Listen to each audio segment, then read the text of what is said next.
have one more act for the night that I hope you're excited for. I'm going to introduce him so you don't have to woo until I'm done introducing. Take a breather. There's a lot of wooing going on, right? Okay, so this, very simply, is a man who is prepared to start clown college if comedy doesn't work out. Ladies and gentlemen, I give you Trent Summers. Give it up.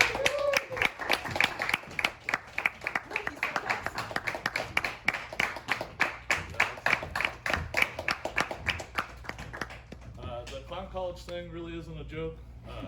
I mean, I already thought I could save a lot of money just on like the hair and like the bald cap and stuff. Plus, I have the perfect clown name, Frozo the clown.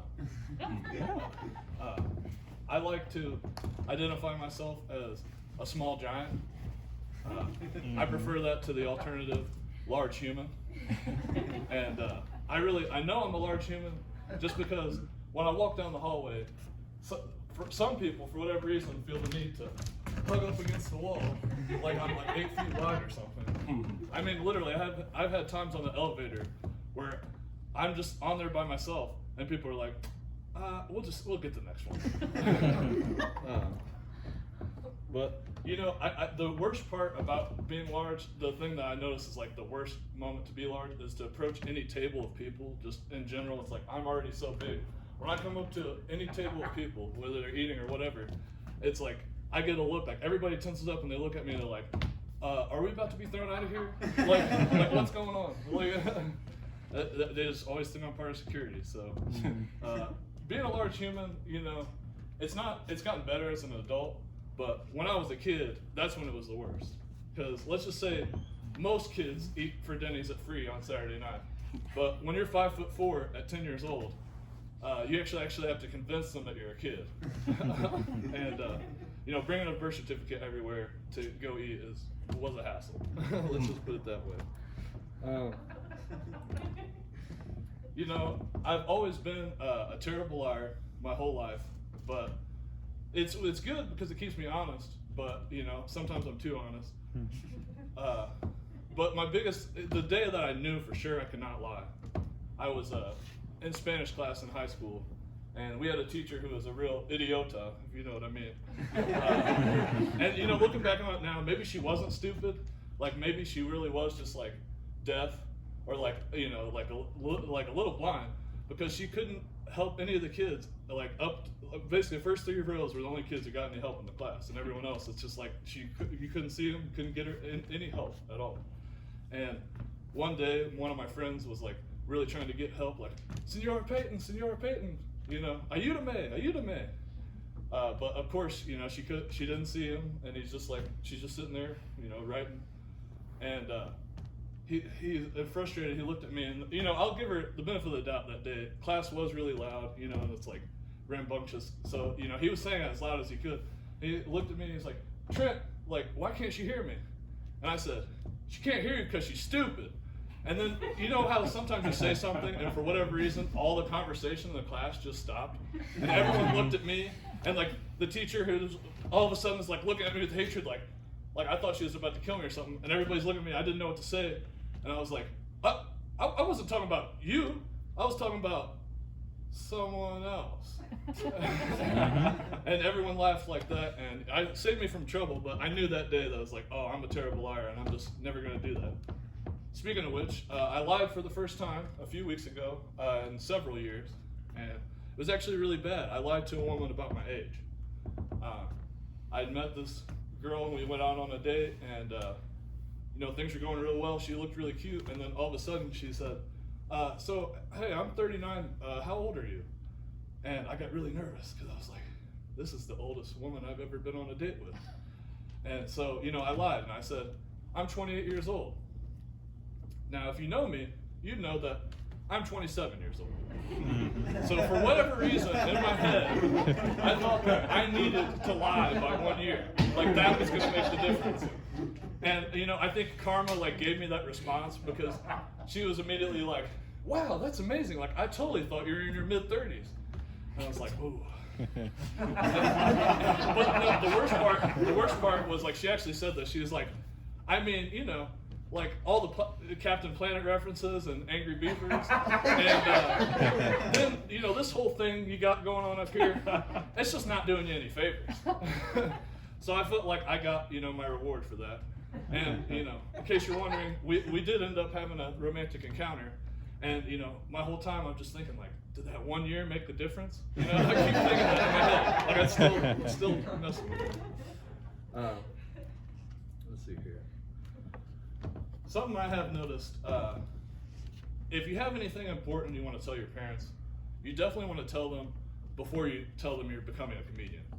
Because once you tell them you're becoming a comedian, anything you say after that, they just do not take seriously. Okay? So I've been getting into cross-dressing recently, and I've been trying to tell my dad about it, and it's the funniest thing because I was like, so, hey Dad, what do you think if I just like wore a dress sometime? And he's just like, like for a bit, like on stage, like that'd be hilarious. You should totally do that. And I'm like, no, just like to go to the store or like like watch a football game or whatever. And it's just like, oh, okay, you're too good, man. You're too good. And so it can just be really frustrating. You really have to let people know. It's a funny profession, like being a comedian. Like when you tell people, it's the only profession that I know of. When you tell somebody like, hey, I'm becoming a comedian, like they immediately want a joke. They're like, hey, tell me a joke. It's like, you wouldn't do that to a surgeon. Like, hey, I'm studying to be a surgeon. Well, can you do this little operation on my brain? Like, it's like nobody does that. So it is very funny. I had a very lonely childhood, so like most comedians. I think instead of a childhood, I really think I had like an early adulthood. Because I was just lonely, didn't have a lot of friends.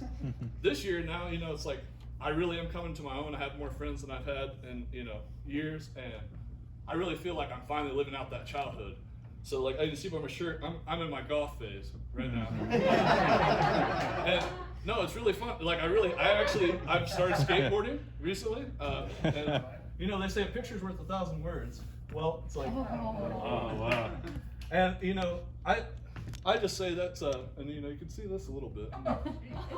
What I say is that's just what happens when you put 300 pounds of on 4 little tiny wheels.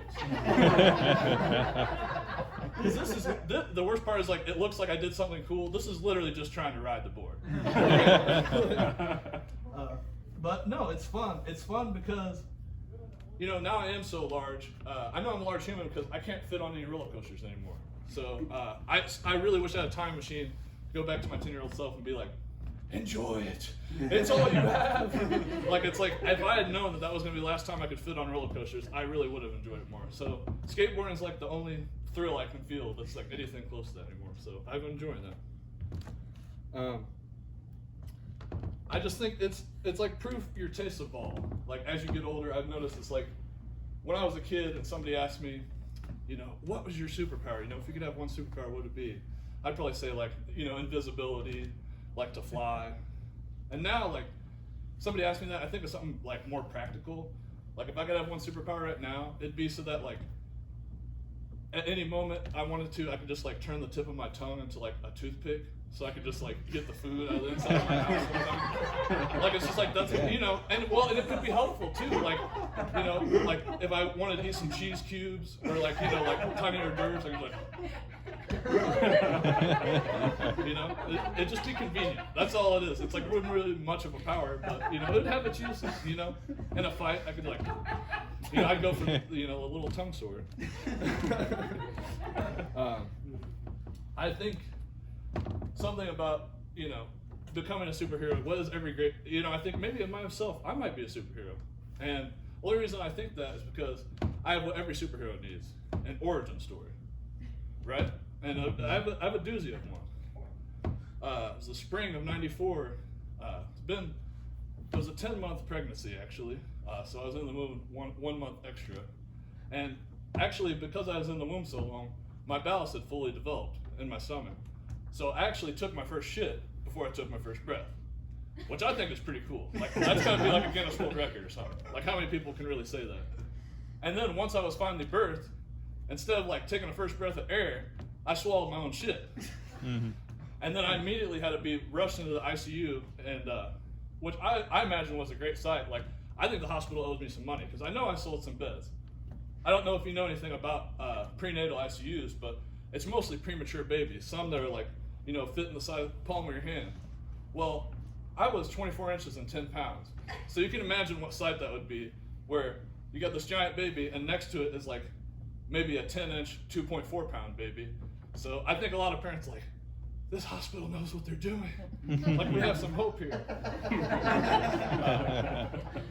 you know, everything's really been good. I like telling people, it's like, I came into this world eating shit, and I've been eating shit ever since. And you know, I think sometimes maybe if I live to a ripe old age and, you know, I've done everything I want to accomplish and made all my dreams a reality, maybe I'll have myself a little snack. You know, a little crap snack. Because I mean, couldn't you guys see it? Like the headlines, it's like 102-year-old man Trent Summers literally eats shit and dies. I have this thing that's something poetic. It's like a circle of shit or something. You know, but, I don't know. I really enjoy it. Since we're on the subject of shit, clap in this room if anybody here has shit their pants before. All right, come on. You got a bunch of liars in here. You got a bunch of liars because you've all shit your pants. Just to let you know, like it's like a fact. At some point, you did. Well, my last time was in the 1st grade. Okay, that's a lie. But this is one story. What I think is interesting. I look back at all the times I shit my pants, and I try to at least learn a lesson. You know, you're supposed to learn a lesson from all your mistakes in life. And, the first lesson I think you know is like, you can't stop a force of nature. You know, and when nature calls, like, you must answer that call. But in 1st grade, I was a chronic rule follower, and I think the moment I shit my pants in 1st grade was the first day I realized, like, oh, some rules are made to be broken. So it's reading time, it's story time, it's toward the end of the class, and you know, I'm raising my hand. Now, I think this is more of a boy cried wolf situation because I was always raising my hand. I was that kid who was like, had a bunch of questions, a million questions. Well, today the teacher wasn't having it. She's like, no, put your hand down. Like, and I was like, didn't know that I had to use the bathroom. That was the thing. And I was like, oh man. Raised my hand again. It's like, nope, put your hand down, Trent. Like, it's story time. Well, no, it's poopy time is what it ended up being. And I thought maybe I could get away with it. Like, you think somehow nobody's just gonna lose their sense of smell or something. Just like, but no, I didn't. And the worst part of it, that wasn't the worst part. The worst part was having to go to the nurse's office. And I'm like 5'2" in 1st grade. And the nurse was like 4'9". So to me, it's like an adult man she's basically having to wipe this ass. And it's like, you know, it's everywhere. I mean, it's everywhere. And it's like, I'm just standing there like she's making me watch. Look in the mirror and it's just like watching her, like, and it's just like, so, it's so disgusting. And, you know, I don't really know how it went for her, but it's like that day I learned it's like, oh, the rules are made to be broken, like sometimes, you know, you really, like, I should have just ran out of the bathroom, like, but the nurse, I feel the worst about the nurse because the next day I got back to school and they're like, oh, she's retired. All right, that's going to be it for me, but thank you guys so much.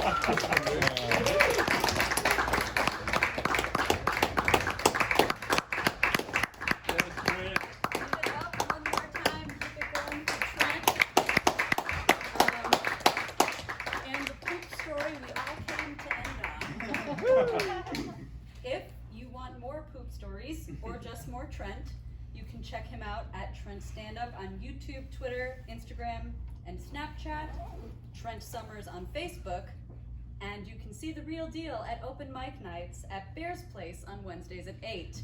Thank you guys so much. Have you had some fun? Yeah. A little bit. It's been great to have you here. We will be back next month. Don't have a date yet, but when we have one, you will know, and there will be posters all across the landscape that I can walk without getting sweaty. They'll be there. Keep coming. Tell your friends to come. Tell your friends to put themselves on stage. You know your friends have got great stories, right? Mm-hmm. Yeah? No? You're like, no, all my friends suck, Amanda. Really, we shouldn't. But tell them to come. And as always, if you have questions, comments, want to get involved, you can reach out to us at thepotpourriproductions@gmail.com. Thank you guys so much and have a great rest of your night. Yeah.